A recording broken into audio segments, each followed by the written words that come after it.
Destroy Your Mental Weakness in 30 Days is not just another audiobook. It's an intervention. If you're tired of watching yourself make promises and fail, start and quit, get motivated, and then give up. This will be your breaking point. In the next few minutes, you're going to rip out by the roots the weak identity that keeps you stuck, and you're going to build a mind that doesn't negotiate, doesn't doubt, and doesn't stop. Don't wait for motivation. Train yourself to become unbreakable. Your new mind begins now. Chapter 1.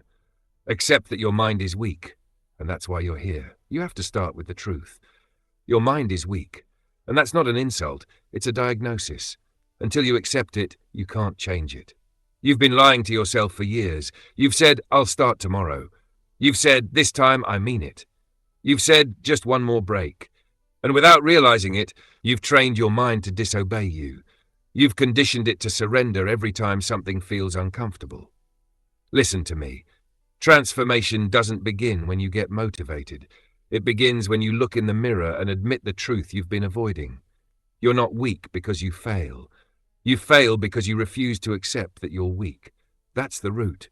And until you rip it out, you'll stay trapped in the same cycle. Intention, emotion, abandonment. You have a choice. You can keep justifying yourself, or you can start rebuilding. And that reconstruction begins here, with brutal honesty. Look around you. Most people live anesthetized. They run from one distraction to another, from one pleasure to the next, just to avoid facing their lack of control. And the worst part? They call that living.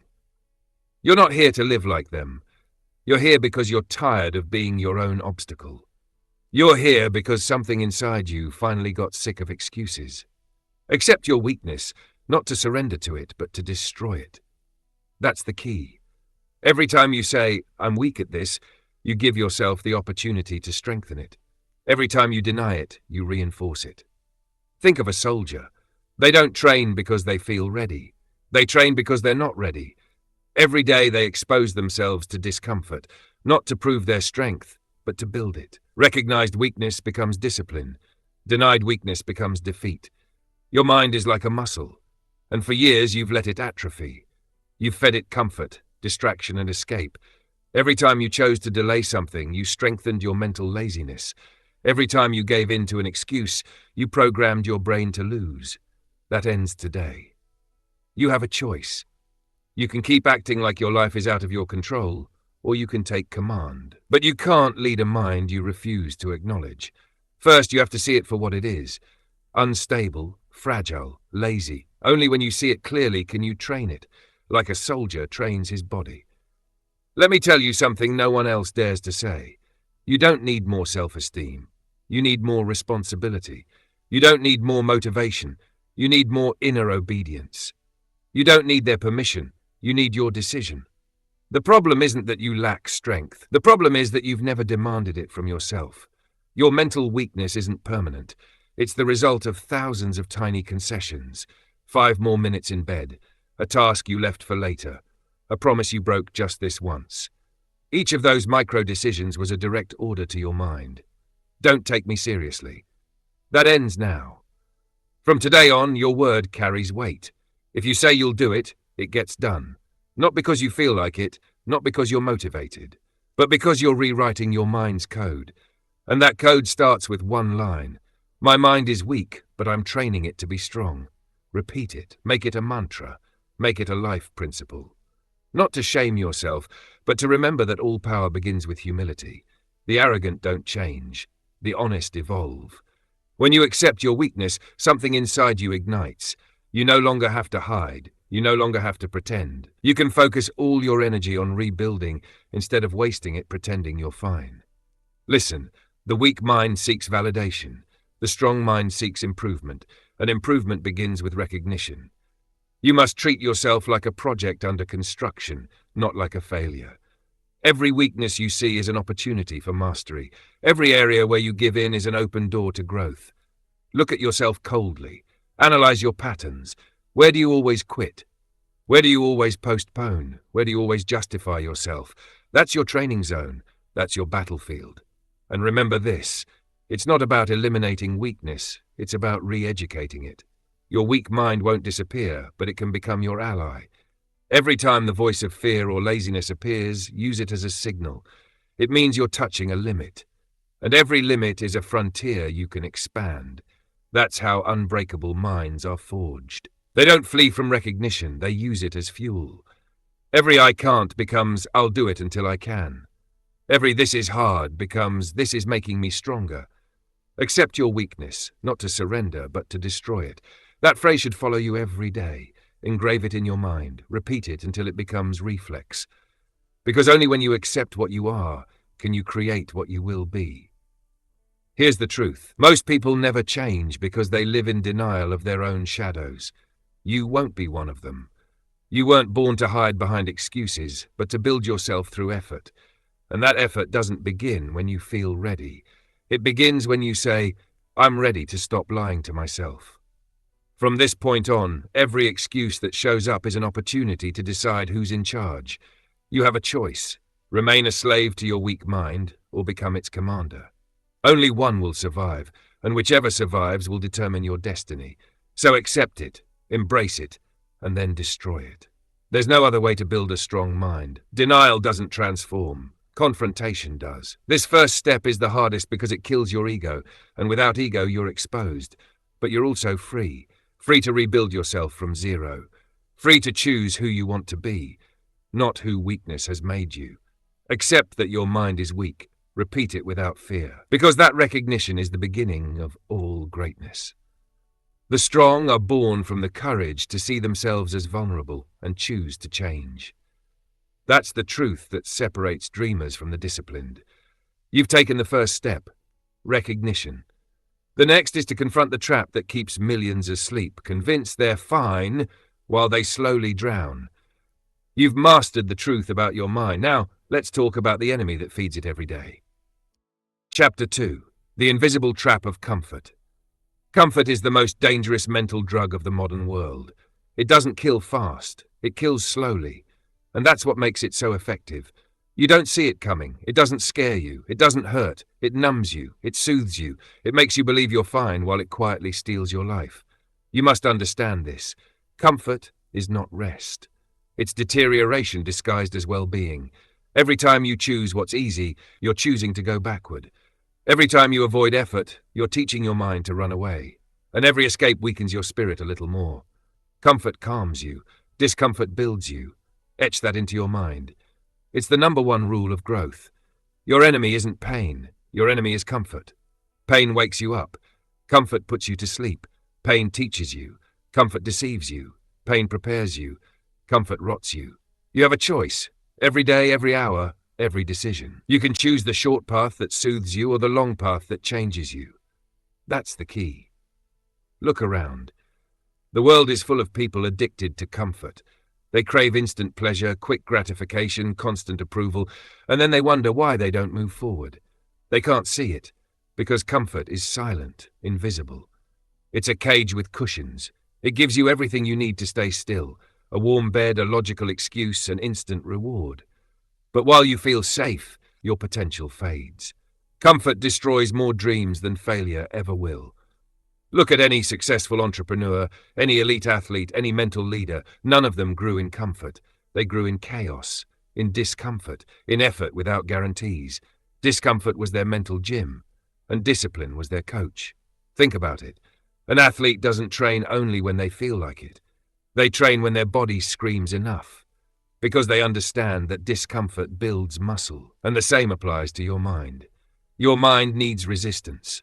Without resistance, it softens. Without effort, it rusts. The entrepreneur who started from nothing knows this. They didn't grow in comfort. They grew in hunger. They grew under pressure. They grew through sleepless nights. And that discomfort shaped them.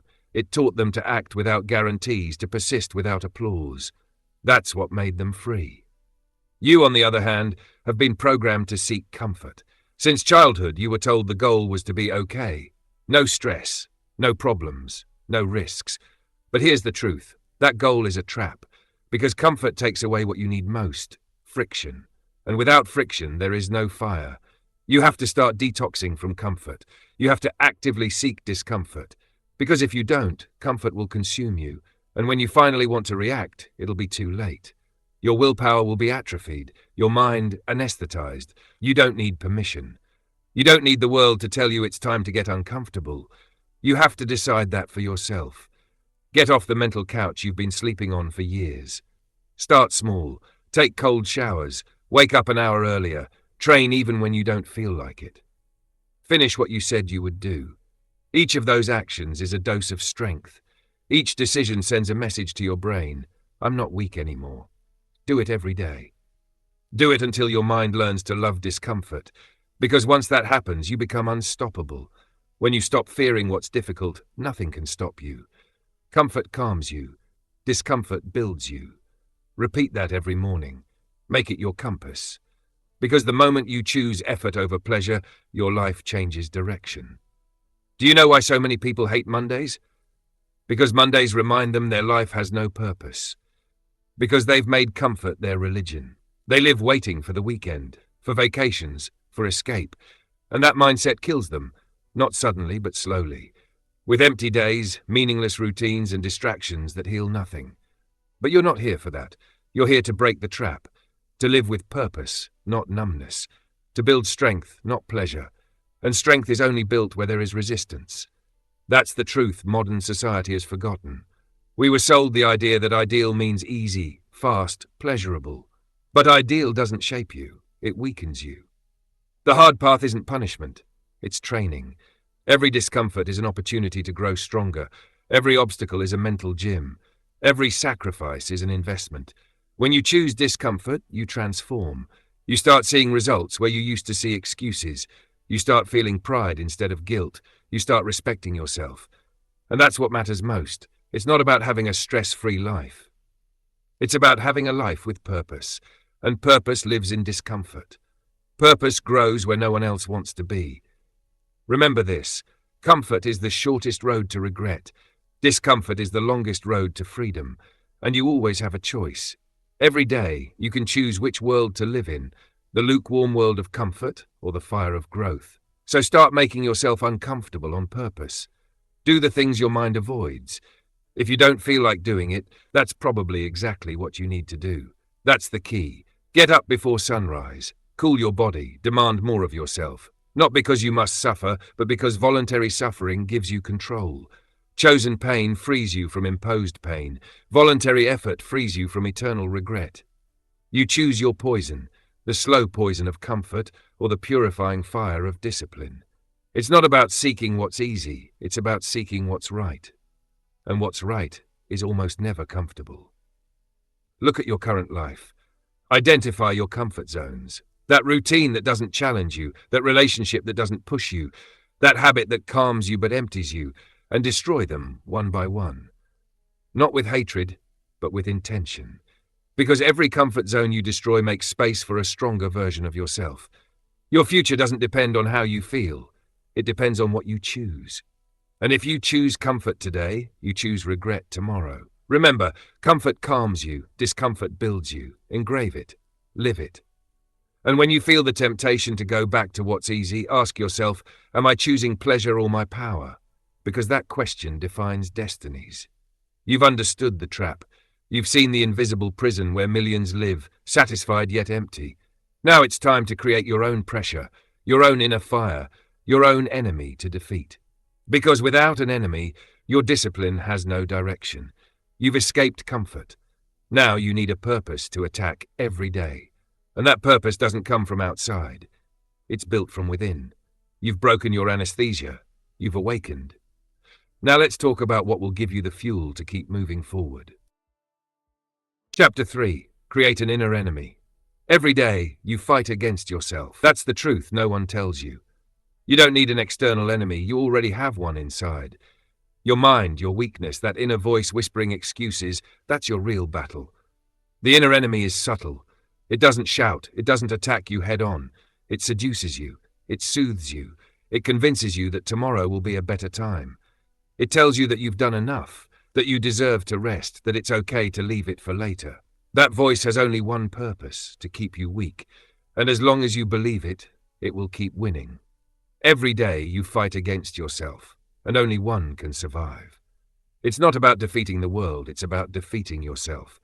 The human mind needs an adversary. Without struggle, there is no energy. Without friction, there is no spark. Without resistance, there is no growth. Your life dims when you have nothing to fight. That's why you must create your inner enemy. That enemy is you, but not your strong self. It's your weak self. The one who procrastinates, the one who fears, the one who quits, the one who seeks comfort, avoids pain and says, "I'll do it later." That weak you lives inside you every single day, and if you don't recognize it, it dominates you. Your job is clear. Create a rival identity within yourself. Give it a face. Give it a name. Make it real. Make it tangible. Look in the mirror and see it there, staring back with eyes of laziness, mediocrity, and doubt, and say, "You won't win today." Every day you fight against yourself, and only one can survive. That phrase isn't cheap motivation, it's mental survival.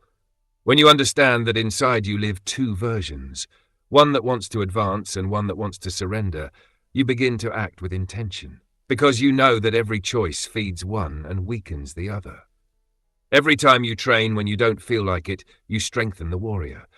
Every time you give in to "I can't," you strengthen the coward, and you must decide which one to feed. You have a choice. Either you become the soldier who executes without excuses, or you remain the victim of your own lies. You don't need permission. You don't need inspiration. You only need to remember who your enemy is. The mistake most people make is thinking the enemy is out there, the economy, the boss, the family, the circumstances. That's false. Nothing external can destroy you if your inner world is forged. But if your inner world is weak, the external will crush you with a whisper. That's why this war isn't fought with others, it's fought within you. Start listening to your inner dialogue. When you wake up and your mind says 5 more minutes, there it is. When you postpone a goal because it's not the right time, there it is. When you doubt yourself, when you compare yourself, when you seek approval, there it is. Your enemy never rests. Your enemy knows you better than anyone. It knows your fears, your cracks, your insecurities, and it uses them against you every day. You have to be smarter than it is. You can't reason with weakness. You can't negotiate with laziness. You don't convince the weak voice. You crush it with action. Because every time you act without feeling ready, you break your inner enemy's teeth. And when you do that enough times, that voice starts to quiet down. Not because it disappears, but because it knows it no longer works on you. Every day you fight against yourself, and only one can survive. If it's hard for you to move forward, it's because you're trying to coexist with both. You want progress without sacrifice, strength without discipline, victory without battle. That doesn't exist. You can't be both. Sooner or later, one dies. So choose which one you're going to kill, because either you kill your weak self every morning, or it will slowly kill your dreams. There is no tie, no peace, no truce. Your growth is war. And here's the key. It's not about hating yourself. It's about separating yourself. Understanding that there's a part of you that doesn't deserve to lead your life. Your inner enemy should have no voice, no vote, no control. You must listen to it only to know where to strike. Recognize it only to destroy it. And when you do, you'll feel something strange. Power. The power to master yourself. The power to look your own weaknesses in the eye and not flinch. That's the moment you stop being a victim and become a strategist. Your strong self begins to take command, and your weak self begins to die. That's the true battle of personal leadership. It's not about competing with others. It's about mastering your own chaos, standing firm when your mind betrays you, moving forward when your body says enough, keeping your word even when no one is watching. Every day you fight against yourself, and only one can survive. Don't forget that. When exhaustion hits you, when doubt taps your shoulder, when fear whispers in your ear, remember who you are, and remember who's trying to destroy you from within. The inner war never ends. But every daily victory strengthens your character, your mindset, your spirit. The inner enemy weakens each time you choose duty over distraction, discipline over comfort, action over excuse. That's how greatness is forged. In silence, within you, far from applause, far from recognition. Your inner enemy doesn't give up, so neither can you. Win today and fight again tomorrow, and the day after that, again. Until one day you realize that your weak self no longer has power. That's the day you understand the war was worth it, and that everything you lost, fear, doubt, laziness, weren't losses, they were victories in disguise. Every day you fight against yourself, and only one can survive. Make sure it's always you. You've learned to create your inner enemy. Now you need something even more powerful, a cause that drives you when the enemy no longer scares you. You've mastered the inner fight. Now let's talk about the purpose that ignites your fire. Chapter 4. Break your addiction to motivation. Don't do what you feel, do what you said. Repeat it, write it down, engrave it in your mind, because that's the difference between dreamers and doers, between those who talk and those who achieve, between those who live motivated and those who live disciplined. You have an addiction, and you don't even know it. That addiction is called motivation. And it's one of the most socially accepted drugs in the modern world. It makes you feel good. It gives you a quick hit of energy, but it fades just as quickly. It leaves you empty, confused, guilty, and with nothing in your hands. Listen carefully. Motivation will not save you. It never has. It never will. Motivation is emotion, and emotions are unstable, unpredictable, treacherous. If you base your discipline on how you feel, you're lost. Because there will be days when you feel nothing, days when exhaustion crushes you, days when you won't want to move. And if your engine depends on emotion, you will stop. Don't do what you feel, do what you said. That's the key. That phrase separates men from boys, winners from dreamers. Your word is your command, not what you feel, not what inspires you, not what the world tells you. Your word. The Navy SEALs understand this. They don't wake up at 4 in the morning because they want to. They don't run in the rain because they feel motivated. They don't dive into icy water because it's fun. They do it because they must, because they said they would, because commitment outweighs emotion, and that mindset makes them relentless machines. You don't need to feel good to do what's right. You just need to do it. Your brain will look for excuses, your body will crave comfort, your environment will offer distraction. But none of that matters if you become someone who keeps their word. Don't do what you feel, do what you said. I'll repeat it until it sinks in. Because most people don't fail from lack of talent, but from an excess of emotion. They wait to feel ready. They wait to feel inspired. They wait for the right moment, and that moment never comes. Success doesn't come to the motivated. It comes to the consistent. You have a choice. You can keep chasing videos, quotes, and audios to motivate you, or you can become your own source of energy. And the most powerful energy doesn't come from enthusiasm. It comes from from saying, I'll do it no matter how I feel. That's character. That's strength. That's freedom. Motivation makes you dependent. Discipline makes you free. See the difference? When you depend on feeling good to act, you're chained to something you can't control. But when you act regardless of how you feel, you become your own master. That is true mental independence. Look at your life. How many times did you say you'd start something and didn't? How many times did you wait for the perfect day? Every broken promise erodes your identity. Every time you don't keep your word, you weaken yourself a little more. Because your brain learns. It learns that your words mean nothing. And when that happens, you lose inner power. Don't do what you feel. Do what you said. Do it even if it hurts. Do it even if you don't feel like it. Do it even if no one applauds you. Do it. Because every time you honor your word, you strengthen your character. And character is what holds you up when everything else falls apart. You don't need motivation to wake up early. You just need to decide to do it. You don't need inspiration to train. You just need to do it. You don't need desire to work in silence. You just need to do it. You don't need energy. You need decision. It's not about inspiration. It's about execution. You must break the cycle of waiting to feel good before acting. That mindset keeps you chained to mediocrity. The great ones don't wait. They act. Not because they feel ready, but because they know they never will, and they do it anyway. Think about this. Motivation is the fire, but discipline is the fuel. The fire fades. The fuel sustains. Do you want results or emotions? Because you can't have both.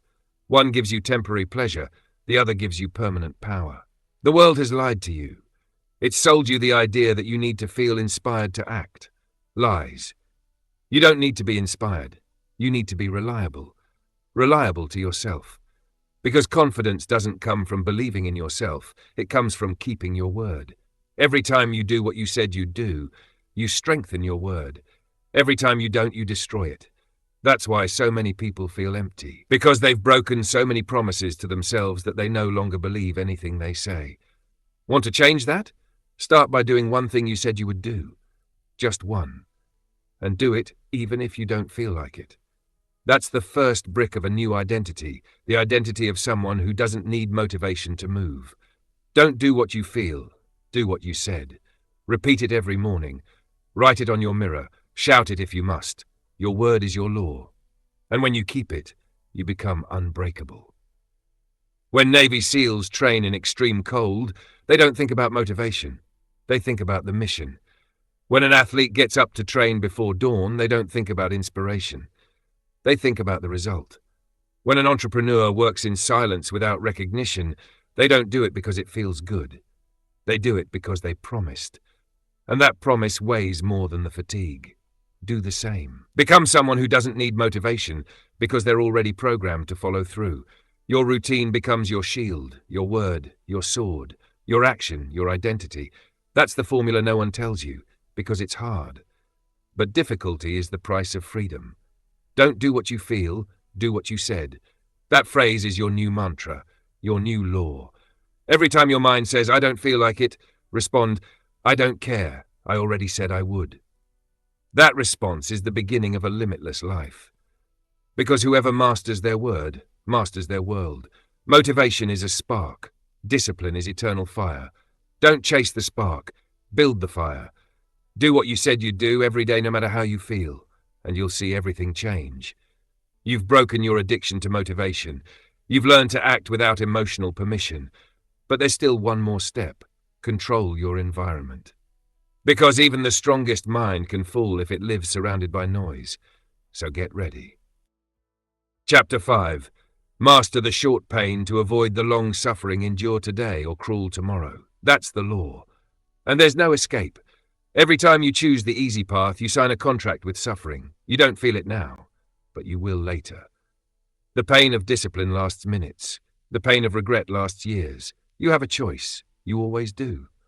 You choose short pain or long suffering. You choose to get up when the alarm rings or to hate yourself for not doing it. You choose to train now or to look in the mirror a year from now with anger. You choose to say no to instant pleasure or to live under the weight of your own weakness. That's what most people don't understand. They think avoiding pain protects them, but it doesn't. It only delays it. It only multiplies it. Every time you avoid today's discomfort, you're planting tomorrow's suffering. And that suffering always collects interest. Endure today or cruel tomorrow. That phrase should echo in your mind every time it tells you, I can't. Because you can. You just don't want to pay the price. But the price is always paid. The only difference is when and how. You can pay it now, with effort, with sweat, with discipline, or you can pay it later, with guilt, with regret, with wasted time.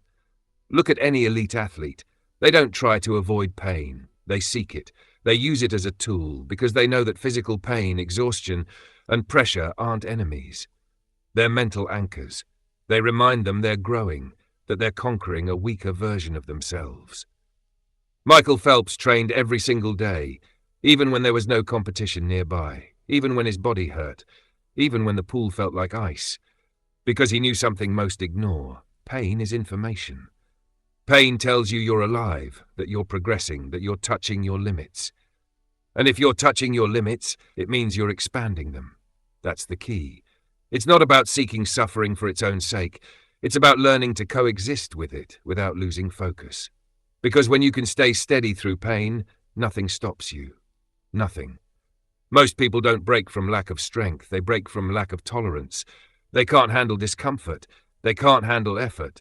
And that's why they stay trapped in cycles of mediocrity disguised as comfort. Endure today or cruel tomorrow. The pain of now is temporary. Regret is permanent. Want to know what regret feels like? Look into the eyes of someone who had a dream but didn't chase it. See their empty stare, see their posture. That's long suffering, and it began with one small decision, giving up when it hurt. You must learn to love short pain, not just tolerate it, love it. Because every drop of sweat is proof of your commitment. Every fast heartbeat is a sign that you're building something real. Every uncomfortable moment brings you closer to the version of yourself you said you wanted to be. Pain is your training. Pain is your teacher. Pain is your invisible medal before success arrives. It's not masochism.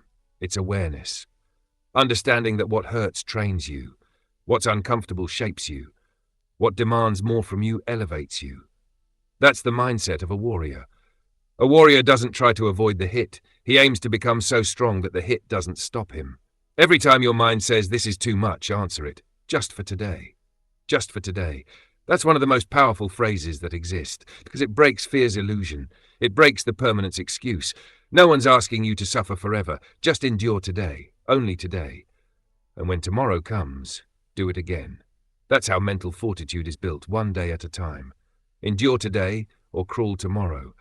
That's the price of growth. Look at the entrepreneur starting from zero. Look at the sleepless nights, the uncertainty, the rejection. All of that hurts. But every hour of effort is an investment, and the return always comes. Always. While others quit because it hurts, he keeps going. And in the end, short pain becomes his advantage. Let me tell you an uncomfortable truth. Pain doesn't go away. It just changes form. You can face it now, controlled, intentional, while you build, or you can face it later, when you no longer have a choice. When it's already too late. That's the difference between those who grow and those who collapse. One chooses pain, the other inherits it. Look at soldiers in training. They don't run in the rain because they enjoy suffering. They run because they know a weak body bends when pain commands. So they train it to resist. They know pain isn't the enemy, it's the process. And the process is what forges character. You need that same level of mental toughness. You can't run from discomfort and expect strength. You can't avoid pressure and expect greatness. That equation doesn't exist. You have a choice, every morning, every decision. Do you get up when the alarm rings or do you hit snooze? Do you face the hard task or avoid it? Do you confront yourself or hide behind excuses? Every choice writes your destiny, and the choice is simple. Endure today or crawl tomorrow. Here's a clear instruction. When you feel pain, smile. Yes, smile. Because that means you're in the right territory. You're exactly where most people stop, and when they stop, you advance. That difference is what separates you. That's what builds you. That's what makes you win. Remember this. The pain of discipline strengthens you. The pain of regret destroys you. And every second you choose the easy way, you're choosing your future misery. Don't be mistaken. The price of success is pain. But the price of failure is pain too. The difference is that one is brief and the other haunts you for life. You don't need it to be easy. You just need to do it. You just need to stay in the fire long enough to be forged. And once you learn to do that, pain stops being your enemy. It becomes your ally, because it signals that you're alive, that you're advancing, that you're mastering your mind. Endure today or crawl tomorrow. It's your choice. And every day you choose to endure, your pain threshold grows. Your inner power grows. Your identity transforms. Pain doesn't leave. You just become greater than it. And when that happens, nothing can stop you. You've learned to master short pain. You've understood that discomfort is the price of freedom. But there's a next step, turning that toughness into focus. Because without focus, all your energy scatters. And power without direction is just noise. So get ready. Chapter 6. Create rituals, not excuses. Your life doesn't change when you get motivated. It changes when you get structured. Because motivation is emotion, but structure is power. The mind needs structure. The mind needs direction. Without structure, your mind sabotages you. And that's why today you're going to engrave one idea that will follow you for the rest of your life. Every ritual lifts you or sinks you. There are no neutrals. Your morning is a ritual. The way you talk to yourself is a ritual. The way you end your day is a ritual. Every repeated action is sculpting the person you're either building or destroying. There are no neutral habits. They either bring you closer to your purpose or push you deeper into mediocrity. The difference between someone who wakes up focused and someone who wakes up lost isn't luck. It's ritual. The mind loves rituals because it hates uncertainty. When you don't have rituals, your mind wastes energy deciding every step. Should I get up or sleep 5 more minutes? Should I train or do it later? Should I read or check my phone? Each of those decisions burns your willpower. But when you have rituals, you don't decide, you execute. The ritual kills doubt. The ritual kills laziness. That's the key. A ritual isn't something magical. It's an order repeated so many times that your brain stops arguing about it. The ritual kills indecision. And when you eliminate indecision, discipline is born. Your morning. The laboratory of your power. Your morning doesn't start when you open your eyes. It starts when you decide who you're going to be when you wake up. A solid morning ritual isn't about copying millionaire routines. It's about programming yourself to win the day. Keep it simple. Wake up at the same time. Drink water. Breathe deeply. Make your bed. Train, even if it's just 10 minutes. Do something that reminds you that you're in charge of your body and your mind. That's not just a routine. That's an anchor. A direct message to your subconscious. I'm in control. Every time you repeat a ritual, your mind learns obedience. And every time you break it, your mind learns chaos. Every ritual lifts you or sinks you. There are no neutrals. Control your environment before it controls you. Your environment is also a ritual. The objects you see, the sounds you hear, the people you tolerate, everything sends a message to your mind. If you wake up and the first thing you see is clutter, your mind interprets chaos. If you open your phone and the first thing you consume is noise, your mind interprets distraction, and you act accordingly. That's why you must create environments that serve you. A clean, organized, intentional space puts you in command mode. You don't need luxury. You need clarity. Your space should scream, "Here we execute, not excuse." Your environment shapes your identity even when you're not aware of it. And when you control your environment, you control your mind. Your inner language, the invisible ritual. Every word you tell yourself is an instruction to your subconscious. If every morning you repeat, "I can't," you're programming surrender. If you say, "I don't have time," you're programming disorder. Your language is an emotional ritual. Speak in command mode.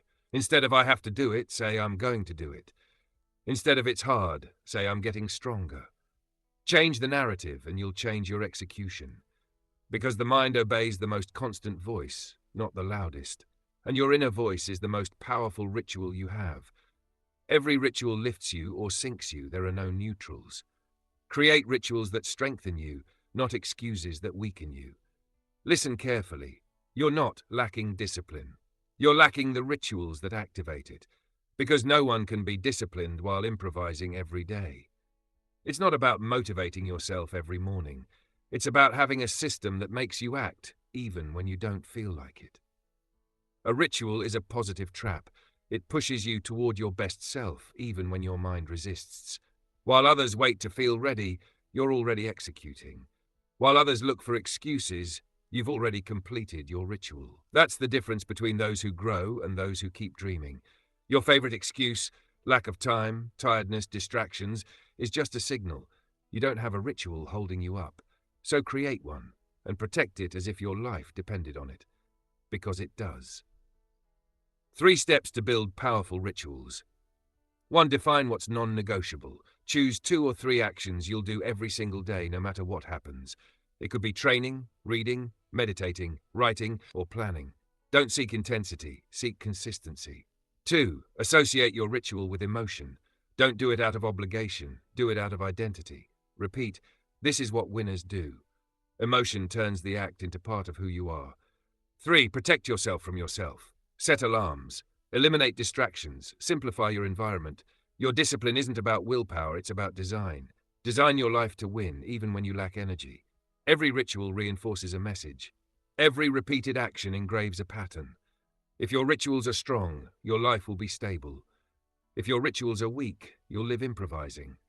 Every ritual lifts you or sinks you. There are no neutrals. The cumulative power. People overvalue motivation and underestimate repetition.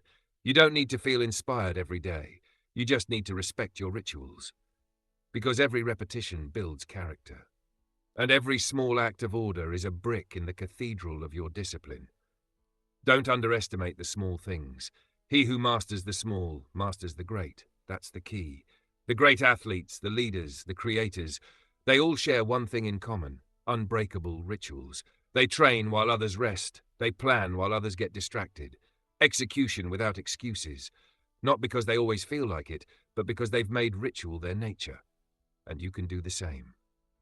Closing. Remember this: your life is the sum of your rituals. Your results aren't luck. They're the reflection of your structure. If you want to elevate your destiny, elevate your rituals. Every ritual lifts you or sinks you. There are no neutrals. You have a choice. Either you build rituals that push you toward your purpose, or you stay trapped in excuses that pull you back into mediocrity. Discipline isn't a burden. It's a tool. And rituals are the system that keeps it alive. Create rituals, not excuses, and you'll see your life align with your vision. You've learned to build structure. Now get ready to master the next level. Chapter 7. Speak like a strong mind, and the body will follow. Words are not just sounds. They are orders. They are direct commands to your nervous system. Every time you speak, you are programming your mind and training your body. And here's the truth most people don't understand. Your mouth is the gym of your mind. Don't forget it. Every word that comes out of your mouth either strengthens or weakens your identity. There are no neutral words. There are no innocent phrases. Every sentence is a mental repetition, and repetition creates reality. Language shapes identity. You don't speak as you are as you speak. Language doesn't describe your reality, it creates it. Every time you say, "I'll try," your mind hears, "I'm not sure." Every time you say, "I'll do my best," your body interprets, "I'm not in control." And when you repeat that weak language, you train doubt. That's the key. Weak language creates weak minds, and weak minds produce lazy bodies, mediocre decisions, and lukewarm results. But when you change your words, you change your identity. When you start speaking in command mode, something inside you shifts. Your mind aligns, your body obeys, because words are the bridge between thought and action. Your mouth is the gym of your mind. Every word is a repetition. Every phrase is a mental push-up. And if you train weakly, you'll think weakly. The language of elite teams. Look at elite teams. Special forces, Olympic athletes, high-performance leaders. They don't say, "We'll try to win." They say, "We're going to win." They don't say, "I'll do my best." They say, "I'll do what's necessary." It's not arrogance. It's programming. They understand that the body follows the language, because language is a signal to the system, a signal that says this is not optional. When an elite soldier repeats his code, it's not to sound motivated, it's to condition his mind to obey under pressure. When an athlete shouts "one more," it's not random, it's a mental command that keeps the body in battle mode. You must do the same. You must train yourself to speak like someone who has already decided to win. The power of replacing weak words. Listen to how you speak throughout the day. Listen to the phrases you use and change them. Replace "I'll try" with "I'll make it happen." Replace "I can't" with "I haven't mastered it yet." Replace "I'm tired" with "I need to push a little more." Replace "I wish I could" with "I'll find a way." This isn't cheap positivity.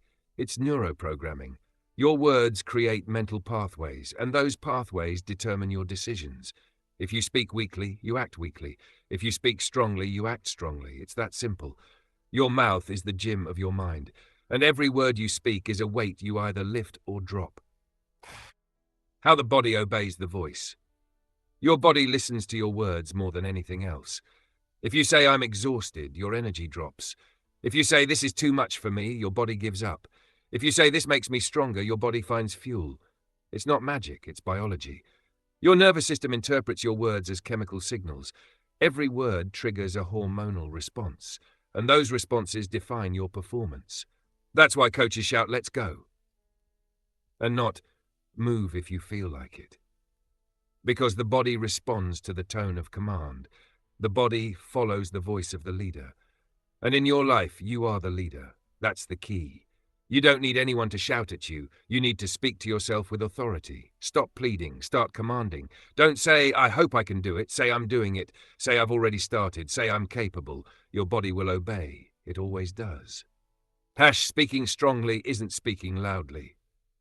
Many believe that speaking strong means shouting. No, speaking strong means speaking clearly. It's removing noise, excuses, and maybe It's speaking with decision, even in silence. Your inner voice matters more than any speech, because that's the voice you hear all day long. And if that voice is broken, your discipline will be too. Listen to your inner dialogue. Do you speak to yourself like a leader or like a victim? Do you give yourself orders or excuses? Remember this, your inner dialogue creates your external destiny. You don't need more motivation, you need verbal coherence. What you say must align with what you do, and when that happens, your power multiplies. Your mouth is the gym of your mind. Train it with precision, train it with intention. Verbal power exercise. Try this experiment. For the next 7 days, eliminate these 3 phrases from your vocabulary. I don't have time. I can't. I'll try. And replace them with, I'll prioritize. I'll learn how to do it. I'll do it now. Watch how your energy changes. Watch how your attitude changes. And most importantly, watch how your environment changes. Because people respond to the tone you project. When you speak with strength, you project authority. When you speak with weakness, you project doubt. And the world responds accordingly. Leaders don't wait to feel confident before speaking with power. They speak with power and confidence appears afterward. That's the difference. Your word is your contract. Every time you say something and don't follow through, you destroy your inner credibility. And a mind without credibility cannot lead itself. Don't promise more than you're willing to execute. Do what you say, even when no one is watching, because that trains your mind to trust you. When your word and your action align, you build inner strength. And that strength doesn't depend on motivation, it depends on respect. Respect yourself enough for your words to be law. Your mouth is the gym of your mind. Don't use it to justify yourself, use it to direct your destiny. Closing. Your words are the first line of your discipline. Before the body moves, the voice commands. Before action happens, the mind gives the instruction. It's not about speaking beautifully, it's about speaking with power, with intention, with coherence. Every phrase you repeat builds an identity, and that identity defines your destiny. So from today on, eliminate weak language. Speak like someone who has already decided to win. Give orders to your mind, and your body will follow. Your mouth is the gym of your mind. Train it every day. Shape your reality with your words. And you'll see how discipline stops being effort and becomes identity. You've learned to speak like a strong mind. Now get ready for the next step. Chapter 8. Break the cycle of the weekday. Listen carefully. The day doesn't defeat you all at once. It defeats you in blocks. Small periods where you give in to distraction, laziness, indecision. That's the cycle you must break. Master one block. You'll master the day. It's not about motivation. It's about strategy. It's about isolating your power and focusing it where it matters most. Identify your hours of weakness. We all have zones in the day when our mind and body are vulnerable. It might be mid-morning, when your energy drops. It might be after lunch, when sleep creeps in. It might be late afternoon, when fatigue hits. Those moments are your failure hours. If you don't detect them, you'll keep surrendering every day. If you do detect them, you can attack them. Do a brutal analysis of your day. Write down when you lose focus. Write down when you procrastinate. Write down when you give in to purposeless leisure. That's the information you need. Without diagnosis, there is no intervention. The cycle of a weekday. The cycle is simple. Distraction, justification, guilt. You get distracted, justify your distraction, and then feel guilty for wasting time. That leaves you mentally drained and vulnerable to repeat it tomorrow. Most people think a weekday is an accident. It's not. It's a pattern. And patterns are broken through systematic intervention. Master one block. You'll master the day. When you focus on a critical period and execute it with maximum intensity, you break the chain. You create momentum. The day starts to bend in your favor. Power blocking, your secret weapon. Here's the method. The power block. Step 1. Choose 90 minutes of your day. Step 2. Eliminate all distractions, phone, email, social media interruptions. Step 3. Define a clear, precise, measurable objective. Step 4. Execute without pause or complaint. During those 90 minutes, there are no excuses, no internal debate, only focused, relentless action. That block becomes your daily discipline anchor. Once you complete it, the rest of the day gets easier. Your mind has proven you can dominate. Your body has learned it can execute. Master one block. you'll master the day. Real-world example. Look at high-performance entrepreneurs. They don't work 12 scattered hours. They work in concentrated blocks of pure execution. During those blocks, no calls, no emails, no notifications interrupt them. Focus is absolute. Steve Jobs didn't check emails during his creative sessions. Michael Jordan trained with a specific goal each practice, no break until it was achieved. They understood something you must also understand. It's not about total time, it's about quality time. One 90-minute block of pure execution is worth more than 6 scattered hours. How to build your first block. Define your brutal objective. Not work on my project, but finish section X of my project with absolute quality. Isolate your space. Close the door. Silence notifications. Let others know you're unavailable. Make your block sacred territory. Start with intensity. The first 10 minutes are critical. If you start weak, the block collapses. Break inertia immediately. Record your result. At the end of the block, evaluate your performance. Short celebration. Acknowledge your progress. Never let a block go unnoticed. Master one block, you'll master the day. Destroy weak habits. For the block to work, you must attack the habits that sabotage it. Procrastination, multitasking, useless chatter, constant social media checking. It's not enough to have a block, you must clear the mental terrain. Any habit that weakens your focus must be eliminated. Yes, eliminate. Not postponed. Every time you give in to a weak habit, you train your mind to surrender. Every time you destroy it, you train your mind to dominate. Master one block, you'll master the day. Repetition builds invincibility. Do this every day. Select your power block, execute with intensity, eliminate distractions, destroy the habits that weaken it. Do it for 30 days. You'll see the transformation. Your days will stop being weak. Your mind will stop giving up. Your body will learn to obey without complaint. The block is more than 90 minutes. It's a declaration of identity. I am someone who delivers. I am someone who dominates. I am someone who acts. That identity seeps into every area of your life, because discipline multiplies, it doesn't divide. Phrases to reinforce your mindset. Repeat these as you execute. Master one block. You'll master the day. Every minute of focus is a brick in my fortress. No excuses, only execution. These phrases anchor your mind to the outcome. Your mouth and your mind work together. Your body follows without hesitation. Closing. Breaking the cycle of the weekday doesn't require more energy. It requires strategy. It requires identifying weakness and acting systematically. Identify your critical hours. Create your power block. Isolate. Destroy distractions. Master one block. You'll master the day. Do it today, tomorrow, every day. Break inertia. Change your pattern. Turn daily weakness into cumulative strength. You've learned to master your time. Now prepare for the next level. Chapter 9. Make discipline your new dopamine. Listen to this. Most people live enslaved by instant gratification. They check social media, eat without hunger, postpone what matters. They seek pleasure, but they don't find it in meaningful action. And that's the problem. Your brain learns to expect pleasure from escape, not from accomplishment. Every time you follow through, your mind rewards you. Feed that cycle. That's the key. It's not about eliminating pleasure. It's about redirecting it toward discipline. Because discipline can also generate satisfaction. And once you master it, pleasure stops being your enemy and becomes your fuel. The dopamine of accomplishment. Task, your brain releases dopamine. You feel pleasure. You feel good.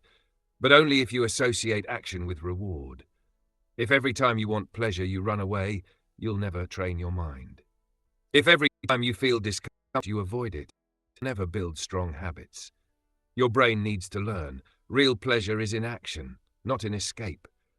This isn't theory. It's applied neuroscience, and you can use it to your advantage. Every time you follow through, your mind rewards you. Feed that cycle. A real-world example. Look at high-performing CEOs. They don't wait for vacations to feel happy. They don't chase instant gratification through social media or TV shows. They feel immediate satisfaction when they complete a crucial task. When they close a hard project, make a critical decision, or face a fear. That's pure dopamine. It's not cheap motivation. It's about rewiring your brain to enjoy productive action. It's about training yourself so that accomplishment becomes your new pleasure. and you can do the same. Every task you complete sends a signal to your brain. This brings reward. I want more. And over time, you'll crave more discipline, more action, more results. Every time you follow through, your mind rewards you. Feed that cycle. Redefine your relationship with pleasure. Take inventory of your daily activities. What brings you pleasure today? Social media, food, shows, excuses. Now ask yourself, what would bring me pleasure if I achieved my goals? Finishing a project, training hard, learning something new, overcoming fear. That's the new dopamine. The pleasure of meaningful action. The pleasure of doing, not escaping. Every time you avoid discomfort and postpone action, you train your brain to seek escape. Every time you face, deliver, and complete, you train your brain to enjoy discipline.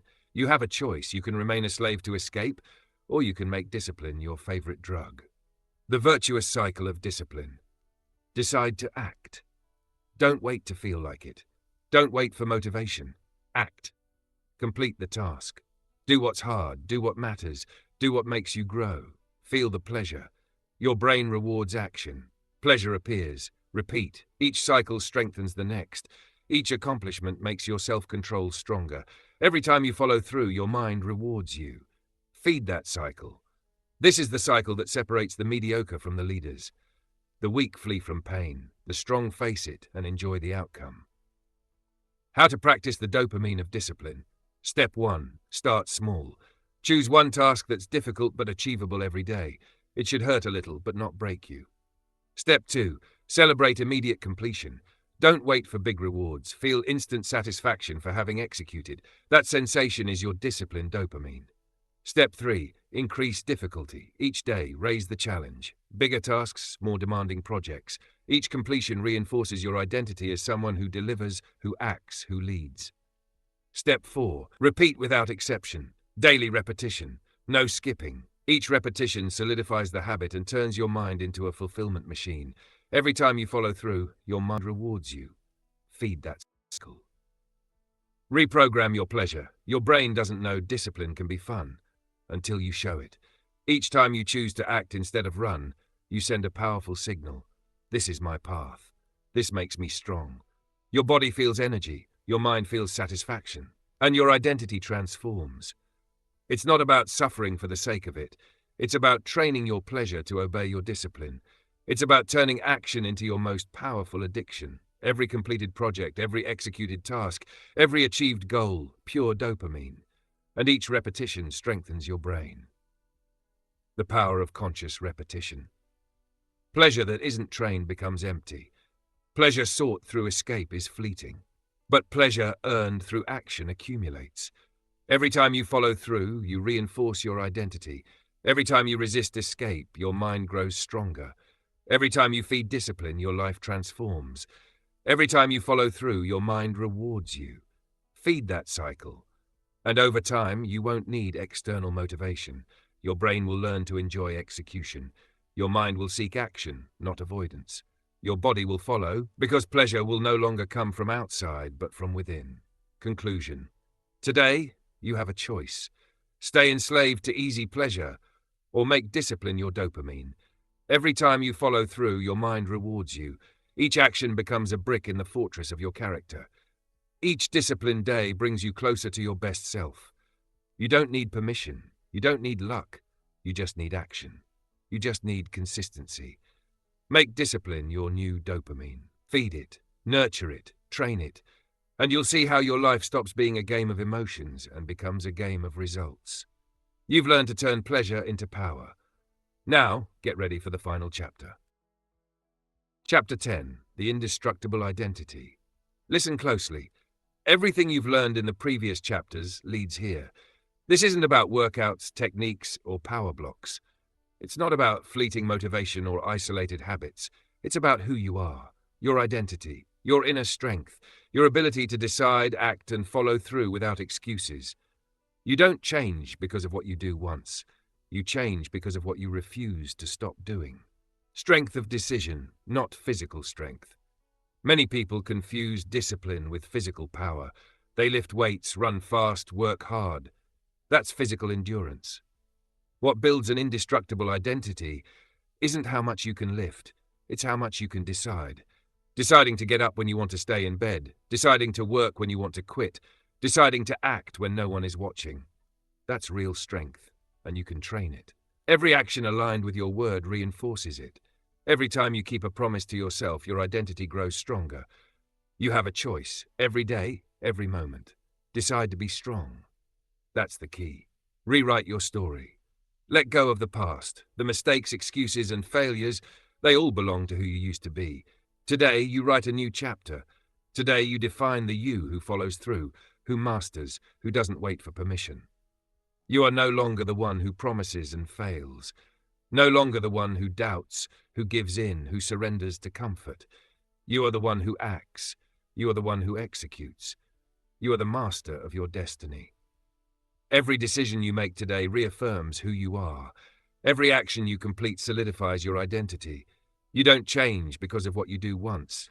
You change because of what you refuse to stop doing. Discipline as the core of identity. Your indestructible identity isn't built from random moments of discipline. It's built from ruthless consistency, from daily repetition, from resistance to temptation, laziness, and doubt.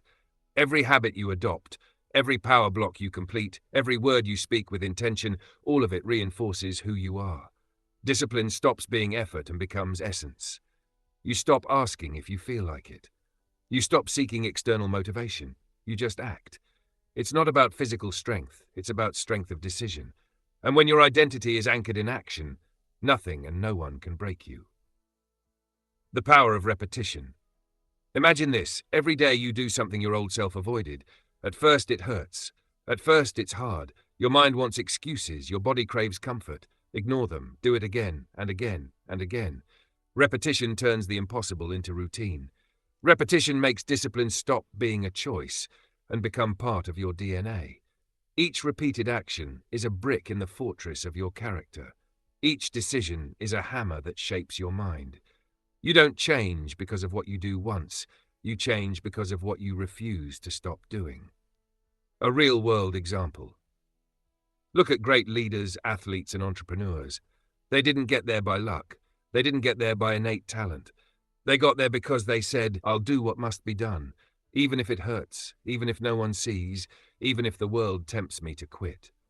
Every day they repeated the right action. Every day they strengthened their identity. Every day they remembered that discipline is stronger than inspiration. Now apply that to your life. Your victories won't be accidents. They'll be the result of your persistence, your coherence, your unbreakable decisions. You have a choice. Every day, every action. Reaffirm your identity. That's the key. Break the chains of the past. Your indestructible identity isn't built by looking back. It's built by looking forward. Every past mistake, excuse, and failure, leave them behind. Today, you define who you want to be. Don't wait for permission. Don't seek approval. Don't blame circumstances. Decide who you are. Act like that person. Speak like that person. Every action brings you closer to that identity. You don't change because of what you do once. You change because of what you refuse to stop doing. Integrating everything you've learned. Look back at the previous chapters. See the strategy unfold. You accepted your weakness and began to destroy it. You broke the comfort that held you back. You created an inner enemy to fight. You stopped depending on motivation and started acting. You mastered short-term pain to avoid long-term suffering. You created rituals that eliminated excuses. Your language now strengthens your mind. You broke the weekday cycle with power blocks. You turned discipline into dopamine. All of that converges here. Your indestructible identity isn't a concept, it's daily practice. It's repeated action. It's decision turned into habit. Every action you repeat, every decision you keep, every discipline you honor, transforms you. That's the key. Final challenge. Now that you know the path, it's time to decide. Not tomorrow. Not when you feel ready. Today. Now. Decide that your identity will be stronger than your excuses.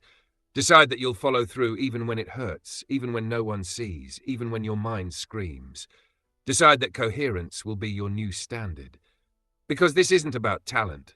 It's not about luck. It's not about external opportunities. It's about you. It's about your action. It's about your discipline. You don't change because of what you do once. You change because of what you refuse to stop doing. Make that your mantra. Make that your life. and your identity will become indestructible. Final closure. This is your moment. No more excuses, no more delays, no more doubts. Take everything you've learned. Apply it, repeat it, make it your essence. Let every day count. Let every action build your strength. Let every decision reaffirm your identity. You are stronger than your fears, stronger than your weak habits, stronger than laziness, distraction, and indecision.